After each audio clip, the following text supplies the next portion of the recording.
welcome to the NBA Daily presented by Amazon Prime. It is Wednesday, February 25th. I'm S. Baraheni, joined alongside Andrew Schlecht. Coming up, the Knicks got smacked by the new-look Cavs. James Edwards is here to break it down. Two trade deadline acquisitions made their debut, and an undermanned OKC team beat the Raptors. Let's get into it.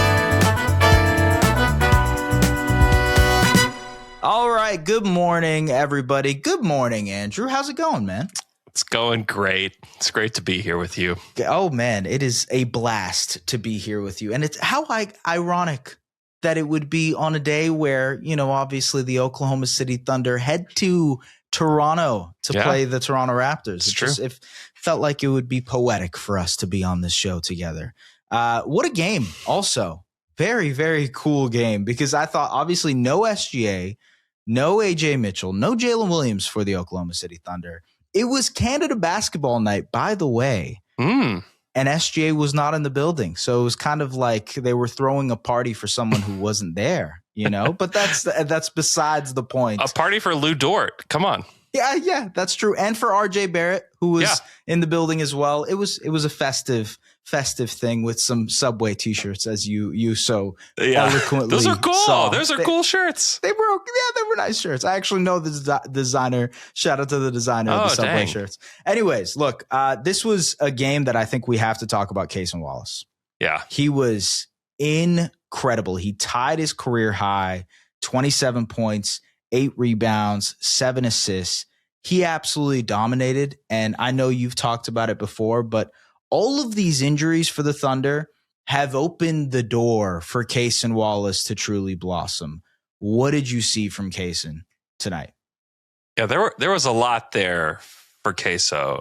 A lot of times he's a guy that's more of a spot-up shooter for them. He's a guy who scores in transition. He hit this step-back three where he was like going full speed, stopped on a dime, step back, swish. And it was just like, who is that? Mm-hmm. Who just did that?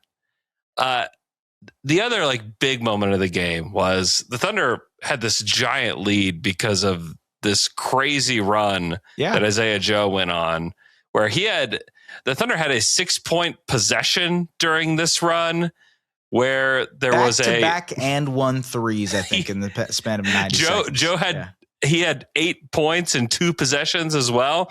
Yeah. It was wild. The Thunder were up. It felt like, okay, this game might be over. It was not over. The Thunder offense died in the fourth quarter. They had 3 points for over 7 minutes in the fourth quarter. Yeah. And the Raps tied it at 101.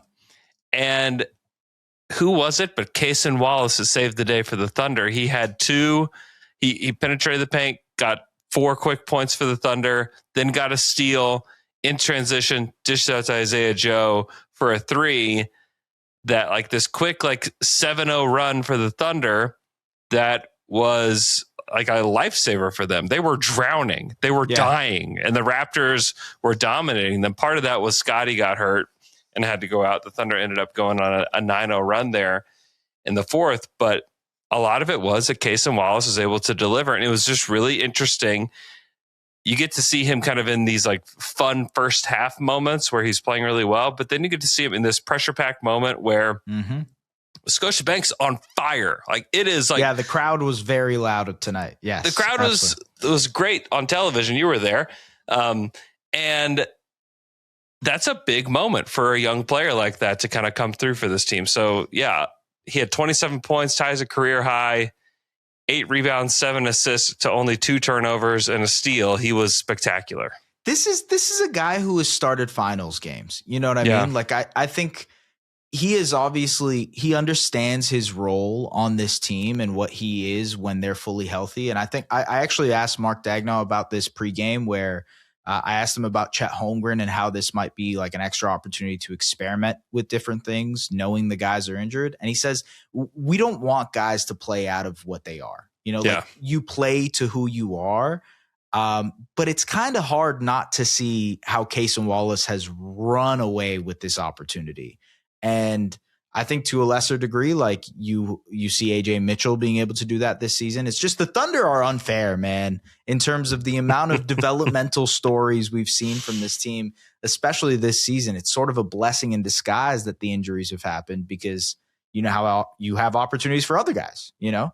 Yeah, it will only be a blessing in disguise if they can actually get healthy.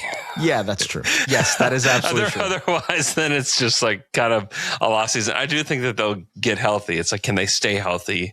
Yeah. I think Shai is pretty close to coming back. AJ as well is pretty close. And then J-Dub not too far behind those guys. So, but it will be interesting to see people's roles as these guys come back, because a lot of the things that the Thunder have struggled with through the last few years is just the minutes without Shai. Yeah. And like, what do they do whenever he's not on the court? And if they can have multiple options now with Cason Wallace and AJ and J-Dub and Jared McCain, right? McCain coming off the bench for them. I mean, I think that they can, put together some runs, but we still saw like where the bottom can drop out for the Thunder too. Yeah. I feel like we got to see like every stage of the Thunder without Shai. And this you also one honestly got to see every stage of what the Raptors are. True. Which is like they can be really interesting when they're locking up and defending and forcing turnovers and getting out and running, which is like very similar to what the Thunder can do. But like they just don't have the same half court punch. And even without the main guys for OKC, it just felt like you guys had more options, more solutions. What did you think about the Raptors? This was your chance to watch them, twice in the last month or so? Yeah. Yeah, I mean, a lot of it for the Raps is like, are they knocking down shots? And tonight they did to a pretty large. I mean, they had 18 threes. Like, I don't know that you can ask a whole lot more. No, they had a good shooting night. Yeah, from there. But I think it also just came down to just making shots in the clutch, and they weren't able to do that. Some of that was like Scotty. What was the word on what happened to him? Yeah, so he had like, it looked like a Charlie horse on the replay, but it says that there's going to be a quad contusion for him. So he's questionable for tonight's game versus the San Antonio Spurs and Victor Wembanyama. We'll see if he's available. Obviously no Jakob Poeltl for the Raptors in this game too, which I think really hurt them because the size of Chet Holmgren and Isaiah Hartenstein was crazy in this game. Anyways, a quick addendum before we get into the rest of the show. We were thinking the Lakers would handle business against the Orlando Magic, but they lost, and they lost in ugly fashion, Andrew. It was bad. This was horrendous. This was a horrendous end for both teams, honestly. Like, whoever was going to lose, it was going to be a horrendous loss because of just the comedy of errors, specifically on the defensive end. Yeah. Like, I can't believe it. Like, LeBron got a late dunk from a pass underneath the bucket that wide open. Should have never happened. It was like, do the Magic know that it's time to play defense right now? And then you go to the other end, and Wendell Carter ends up getting an offensive rebound and put back. And it's like, do the Lakers know it's time to rebound right now? It should have been an and one, by the way. Yeah, he got fouled. As Luka fouls him. And then the Lakers, who have a timeout, run this like weird synchronized swimming like play where they're all like moving together. I don't know what was happening. It got them nothing. They ran nothing. Yeah. It was just like Luka and LeBron standing completely still and getting nothing. What a horrendous loss for the Lakers. It was one of those plays where like the coaching staff got too cute. That's what it was. The coaching staff got too cute with the idea, and it was a bad play. There was nothing. There was nothing. The Lakers have now lost 2 in a row, by the way, which is important in the Western Conference landscape of things. It's, tough time for the Los Angeles Lakers and for Luka and Austin and LeBron. Anyways, back to the rest of the show. I want to talk about some debuts here. Trade deadline acquisition debuts. Number 1 on the list is Jonathan Kuminga, who got traded to the Atlanta Hawks, just made his Hawks debut against the Washington Wizards, 27 points in 24 minutes. Now, Andrew, it was like the G League Wizards here at this point. But what did you think about Jonathan Kuminga in his Hawks debut? It's so nice to get a debut against the Wizards. I wonder if they planned that. They were like, hey, we got to wait until this date. And that's the day you're coming back. No, I thought he looked like Jonathan Kuminga to me. I mean, he was able to get his athleticism into the game. He hit some corner threes. He took some outrageously difficult shots that he missed. But I think like the key here is that he's going to get a chance to kind of figure out who he is a little bit more in Atlanta, where they're trying to figure out who they are.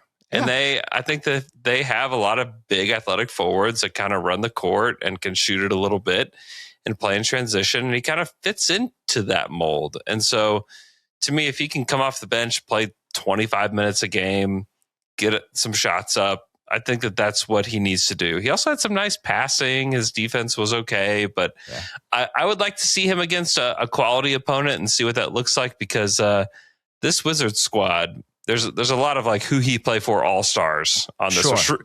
Sharif Cooper out there hooping.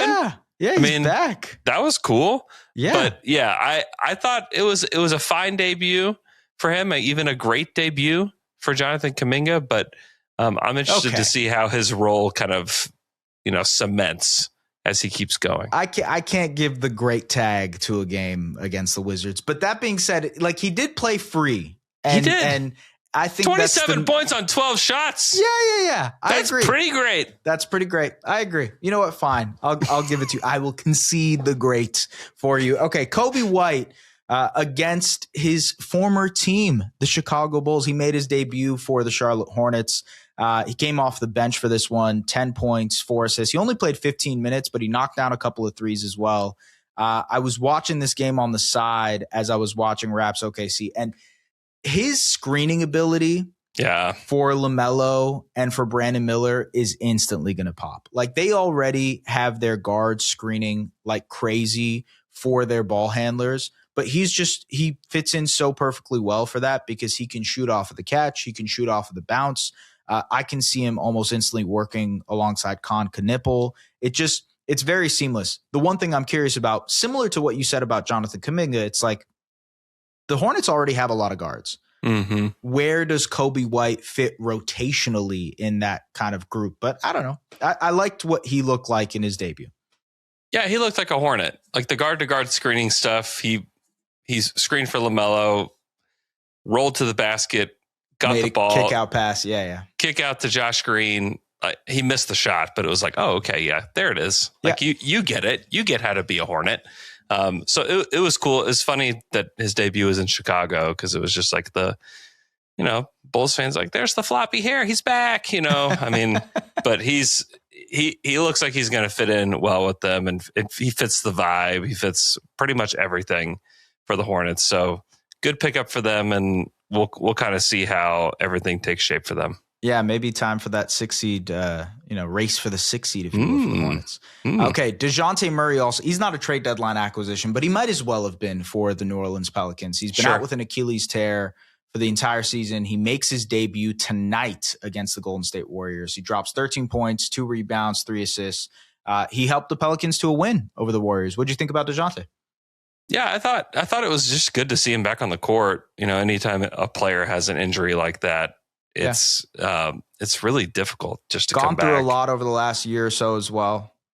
Yeah, without a doubt. And the fact that he even wanted to come back to the 17-42 Hornets now is just like, it's commendable in some ways, because a lot of guys could just say, you know what, I'll collect my check and work out and get, even more right for next year, and we'll see how it goes. But the fact that he wants to come back and try it, there was some trial and error there. He had 5 turnovers in this one, but he also had like a mega steal after a made bucket for the Pelicans that really lit the crowd on fire as they're all wearing their Pierre the Pelican hats. There was like a lot of good giveaways tonight around the NBA. The Raptor shirts, we had these Pierre the Pelican hats. If anybody has one of those hats, you want the hat and the t-shirt. Yes, those were very good giveaways. Very good giveaways tonight. I would love to have one of those hats. Greedy stuff from Andrew Schlecht. Dude, I get jealous sometimes whenever I see the fans out there getting some cool stuff. I'm still owed a Norman Powell Clippers bobblehead. Someone got that for me, and I'm still waiting for it. Still haven't acquired it. Yeah. Anyways, the Knicks haven't acquired a win against a good team in the last couple of weeks. We've got James Edwards coming on to talk about it. We'll be back in a second. All right, joining us from Cleveland, where the New York Knicks got smacked by the Cleveland Cavaliers, the new look Cleveland Cavaliers, 94-109, is James Edwards of The Athletic. James, we talked to you like a week ago when the Pistons beat the Knicks, and it was a beatdown. And this one was not as bad as that Pistons loss, but some of the same issues kind of reared their heads. The poor shooting was one thing. The Knicks shot 40% from the field, 27% from three, 66% from the free throw line. It felt like they couldn't hit a single shot, James. So, I mean, is it a case of like when this team isn't able to get easy looks and make their shots, they really can't find any other source of offense?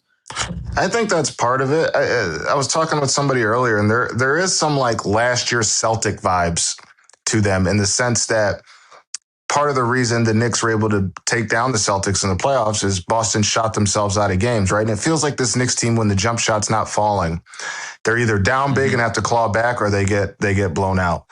But that's what's so fascinating about this team. Like, if you've watched them and you haven't had any data in front of you, would you believe me if I told you that they're 12-4 over their last 16, or that they have the best net rating in basketball? Like, would you? That's part of the issue with the Knicks is like they don't feel as dominant as they are.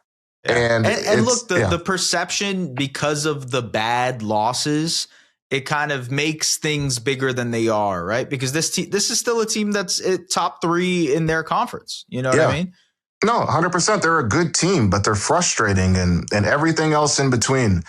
And that's kind of what I'm writing on The Athletic for today. It's this team that can, like, they find ways to win, but they squeak past the Bulls. They find themselves dealt down 18 at home to the Rockets and have to claw back. They lose by a combined 84 to the Pistons. They handily beat the Celtics. They take Denver to the brink and beat them in OT, and then they turn around and get clobbered by Cleveland. It's just a team that 59 games in, I almost just like, I'm tired of dissecting them. Like, I just want to get to let's find out who they are. And I don't know if we're going to find that out until we get to the playoffs. Like, are they really good and they're bored and this is just what happens in the course of the regular season? Are they as inconsistent as they've shown? Like, I think there needs to be conversation around that, right? Like, I don't know who they are. Yeah. I think they're figuring out who they are still, and that's part of the problem. Well, look, I think a lot of people assume that they would develop their identity throughout the year because they're incorporating a new head coach, right? And obviously, we're now 75% into Mike Brown's first year as the New York Knicks head coach. How do you assess how he's tried to develop the identity of this team and how successful or maybe unsuccessful he's been in doing so? I think his goal was to create a system, specifically offensively, that runs on unpredictability, right? Similar to how, like, we all knew Steph was getting the ball, but those Warriors teams were very unpredictable. There was there was movement, there was motion, there was passing, quick decisions. At times, it feels like this team, because of just how their personnel isn't able. That's not the best style of basketball that they can play. Like, I don't know if that's the style that fits the specific team. It's like square peg, round hole, right? At times it feels like it, right? Right. And he wants to play fast. Well, these guys are all veterans. They all have a lot of miles on them. Even if, what is Mikal, 28? He hasn't missed. Mm-hmm. He's played 800 games or whatever it is. Like, that's a lot of miles. Cat's been had injuries. Jalen's a methodical player. Josh has been around now for a long time. That's just not necessarily the best way for them to play. Now, with that said, I agree with him. To have an unpredictable movement offense is probably the best way to win in this league. but is it the best way for this team? And those are questions I've tussled with all this time. But I think he does. Like, defensively, they were really bad at times up until like the first few weeks of January. They were giving up the most shots at the rim and the most threes. They tweaked it, icing, not taking away the middle, forcing to the sideline and baseline, and I think that has helped. So I think he has collaborated and added parts that have helped. I just wonder if when the dust settles and it's a lot of people's jobs are on the line and all this stuff, does this Knicks team offensively end up looking somewhat similar to what they look like under Tibbs because of personnel? Yeah.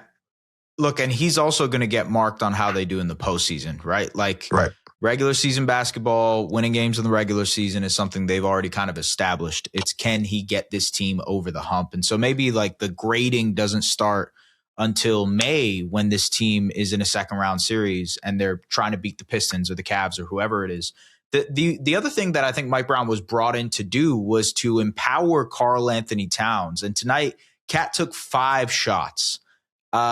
Where is that coming from? Like, how is that not something that is a point of emphasis or a point of focus for this Knicks team, especially when you're playing a Cavs team that has Evan Mobley, that has Jared Allen, bigs that are going to get involved in actions offensively on the other side of the ball? I think as an observer, and somebody around the team every day, Mike talks about they don't call a lot of plays. And I wonder if, like, with somebody like Towns, that's not the best plan of action. I think for him. So it's very similar to the motion offense versus let's set up, let's create something specifically for our guy. Right. Like, I not to say that Cat's a great player. He's not Draymond, right? In his decision making all the time, or the movement, he doesn't, you know what I mean? It's different. Cat is a guy that what Cat does best is exploit, or should do best is exploit matchups, right? Like, if he has a center, if he has a traditional center on them, he should be able to get past them. You space him out. If he has a smaller guard on him, you want him to be able to post up. It hasn't been as successful this year, but that's usually what you want to happen. And I think because they don't call a lot of plays, that you end up in situations where you can see how, in theory, even though it probably shouldn't happen, how a player ends up with just 5 shots. Right. Getting iced out a little bit offensively. And that's not necessarily a result of like maybe they're not looking for him. It's just if you are trying to run this motion heavy offense where there's a lot of ball movement and a lot of moving parts, it requires that player to kind of insert themselves or assert themselves in the game. Right. I also wonder, like, the overall shot making for this team it feels reliant on that wing trio to knock down their threes in an OG and a Mikal and a Josh Hart. But also, this team feels wildly reliant on Mitchell Robinson and now Jose Alvarado to give them some juice off of the bench. And those are guys who, like, for the most part, are only playing 15 to 20 minutes a night. What does that say about the state of this Knicks team, that it's like these two rotation guys that they rely on so heavily? Yeah, no, that's a great question. I think it's a little bit of what a team that's top heavy looks like, right? Like, you need to be able to hit on a vet minimum guy like Landry Shamet. You need to be able to have a tool in the toolbox like Mitchell Robinson that other teams don't have, right? So is it concerning? Like, yeah, I think in a way, right, that you want the 3, Jalen, Cat, and then one of Mikal, OG, Josh to be playing well every night, right? Like, you would think that would be more common than it maybe has been or can be, but that's when, like you said, you mentioned you rely on Landry Shamet to be able to make shots. You rely on Alvarado to be able to muck things up, and he's shooting the 3rd most threes on the Knicks since he's joined the team. Like, is that what you want Jose to do? Like, obviously they want the team to play fast, but is that the best use of his minutes? Shamet's been really good for them this year. his 3-point percentage is much better at home than on the road. And that's usually what happens with role players, right? So it's an interesting dynamic. OG has obviously had a really good year, but I mean, since he's come back from his toe, I think he's 4 for 39 from 3. Mikal has just been up and down in terms of his offense. Obviously takes a lot of mid-range jumpers, struggled at the rim tonight. It's an interesting team that I think at the end of the day, it's still hard to put a finger on like who they are, what they are. And that's, they're going to be judged what they do in the playoffs. And we'll find out then if they're as good as they can look like when they're coming back in that fourth quarter against Houston, or are they the team that lets the Bulls come back and take a lead? Like it's just too much of this up and down to really put your pulse on who this team is. Yeah, this is why the East specifically feels really matchup dependent, especially as the playoffs get started. It's like, who do you match up best against? And I'm kind of curious about your thoughts on the Cavs, just because you got your first look at like the new look version of them with James Harden and Jalen Tyson had an awesome game tonight, but they also have added, Keon Ellis and Dennis Schroeder to the fold. What do you think about this Cavs team and their chances this season? Obviously, you can point to James Harden's shot making, how he makes the bigs in the pick and roll, like him getting them more involved. The way that they whip it to the weak side shooters is just, they were impeccable with that tonight. But you know what really caught my eye that I think that this Cavs team has that it necessarily didn't have in the past? And I know the numbers don't really back this up. Like they've been about 12th defensively all season. I think 13th or 14th since the trade deadline. But I still think like adding Schroeder, Keon Ellis, and Tyson playing the way he is, like they have some guys that can like play physical defense. Like, I think as the season goes on and in the playoffs, like they are going to be a much better defensive team than they've shown, even with Harden out there. But like those guys, like they have the ability to play physical defensively, and that really popped with to me in that game. And I think the additions of Ellis and Schroeder are going to pay, like, they're going to pay dividends for this team. If they can just if Schroeder can shoot the ball like he did when he was with the Pistons last year in that series. Ellis struggled with 3-ball this season in Sacramento, but has been relatively good. Tyson's just a really good player. It kind of just reminds me like the Josh Hart mold, right? Can do a little bit of everything. Yeah. But man, the aggressiveness that they now might be able to play with on defense, that caught my eye. That really caught my eye. Yeah, I'm very curious to see if this Cavs team can put it all together for a playoff run, because when you insert like 3 different players into your rotation like that, there's like a workaround period, right? Where you have to iron out the kinks of everything you want to do. But honeymoon James Harden is great, and these other guys, like they know how to buy in and buy into their role. James, appreciate you as always for joining us. Thank you very much. Hey, appreciate guys, read James Edwards at The Athletic, one of the best in the biz to do it. Thank you very much to everybody who's listened to The Athletic NBA Daily. For myself, for James, for Andrew Schlecht, thanks for waking up with us.